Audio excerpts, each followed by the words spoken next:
Hey, what's going on, everybody? This is James, and welcome to my channel. Just wanted to come and not be too long, not over analyze or talk about the topic, but I'm coming right now to you with a very, very heavy heart. It's raining, it's dark out, it's damp. And I've just not been myself today. Everything is just different things have been bugging me and bothering me. And, as I listen to my different news sources and outlets, there's been two topics that have really been dominating my headlines. And it has to deal with domestic violence. And it has to deal with fathers taking into their own hands the lives of their wives, partners, and children. And as a husband, as a father, but first as a son, a young man, I've seen violence in my life before. I've seen violence in my community. I've seen violence in my immediate space, home, and I've heard of stories of violence as well from women that I love. My mother has shared stories of things that she's seen as a girl involving her mother and her father. I've seen my mother have to defend herself in certain situations. And I've seen it with close friends, people that mean something to me, have those situations occur in their lives as well. And I am of the upbringing and of the raising, as my mother taught all four of her boys, never to put your hands on a woman. I've always taken that to heart. I'm a girl dad. Prior to having kids, a husband. And I've always treated my wife, and I treat my wife with the utmost respect of equality, care,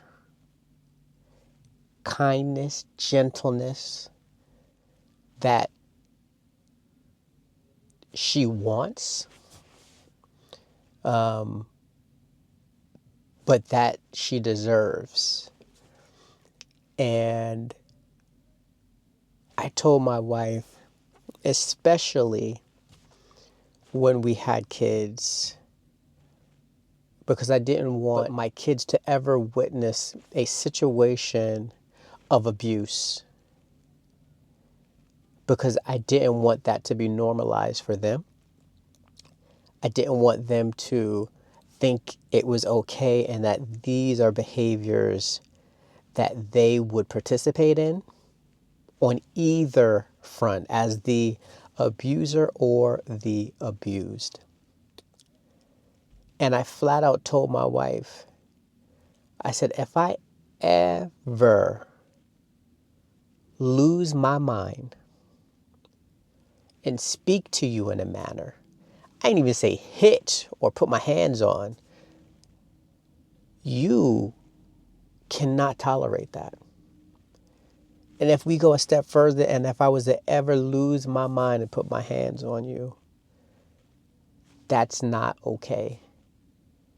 You have to do something about that right then and there. And I'm of the thinking, when it comes to something like that, once is too many times. Because if you can do it once, it's in you to do it again. Take that as you will. I'm speaking for myself. And I'm not speaking from a place where I've done something or I feel I'd lose control and I'm above changing and transforming and rehabilitating myself. I'm not speaking from that place. I'm speaking from a place that once is too many times for a situation like that to occur. And I can't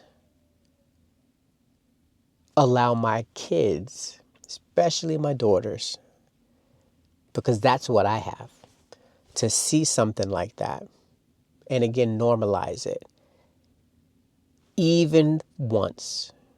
Well, that happened to my mother and father once, so it'll be okay. I'll move past it and blah blah blah blah.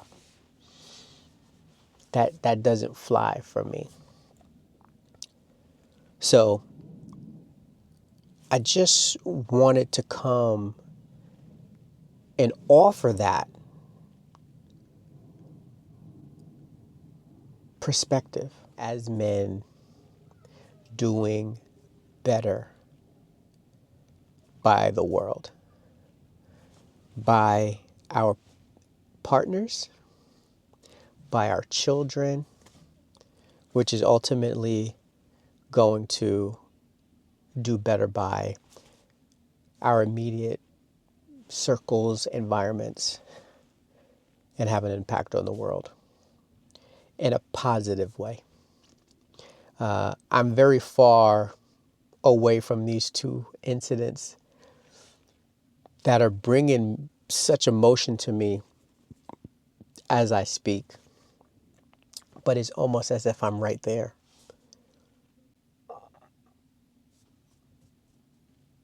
There's a lot of hurting people because they've lost people that they love. They were taken away from them in such a way, I don't know if they will ever recover from the trauma, from the loss, from the hurt, from the pain. And as I told my wife, I never want to cause any pain to anyone, especially a pain like that. So if you can help someone in their time of need, because you never know what people are going through, help them, teach them. These type of situations don't happen just like that. People have gone through some deep and dark things that will shape them. My belief, and I'm only speaking from experience, my personal experience. Everyone's experience could be different. I'm just speaking from my perspective right now. If you see certain things intervene sooner than later, and as I'm saying this, I feel guilty, and that's the only word I can use, because I love the work of fatherhood. For a long time, I would give a lot of people, men, the benefit of the doubt because we had something so intimate in common, and that is being a father. Yet, these men are teaching their sons and daughters to hate, to treat women poorly. And I've distanced myself from those individuals. And I'm not going to say there's anything wrong with that. But I feel like God has placed me here on this earth to be of assistance. And that is partly why I do what I do on social media, is to hopefully help someone think of something that can turn their life around, that can motivate them to do better than what they're doing right now, or continue to do well and find new ways to do well. share your knowledge, your love for fatherhood, for being a good partner with somebody else who may be struggling, with someone else who may not know or who have had an example that can show them how to do it. So I just want to leave with that. We got to do better. We got to be better. And once we do better and be better, we've got to help others get to a better place in themselves. Thank you for taking the time to look at this video. If you need some help, I'm going to put some numbers in the description, some 800 national numbers that you can reach out to get some support if you are in need of assistance, so that we can stop these acts of violence from happening over and over and over and over again. God bless.